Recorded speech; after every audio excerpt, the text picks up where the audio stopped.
When they say walang nagawa si Kiko, that hurts us so much because we know how hard he's been working. Lahat po yan ay mahahanap naman sa internet. Please do your research. Sana po sabihan ninyo yung ibang, wala namang ginawa yan, oh my God. Yun pong isa sa mga pinakamalalaking kasinungalingang ginawa ng kung sino man ang kalaban niya. Sana po you help us tell people, no, he has done so much. You just have to look. You don't even have to ask us where. Just do your own research. Alam niyo po ang pagtutroll ng ibang tao. Napakadali po ngayong maniwala ng ibang kapwa natin Pilipino sa paninira lang. Una, bilang chairman ng NFA, kasama ang Customs, NBI at CIDG, hinabol natin ang mga smuggler at mga nagsasamantalang mga trader at hoarder. Kinumpiska ang halos kalahating bilyong pisong halagang smuggled na bigas. Sinampahan ng kasong kriminal at administratibo. Nirevoke ang mga permit nila.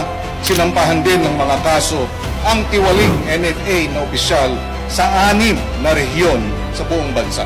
Nagawa natin ang paraan kung tayo ay Food Security Secretary, lowest inflation rate in 20 years. It can be done with good governance. Handa tayong isang tabi ang politika upang tulungan ang gobyerno dahil walang kulay politika ang gutom.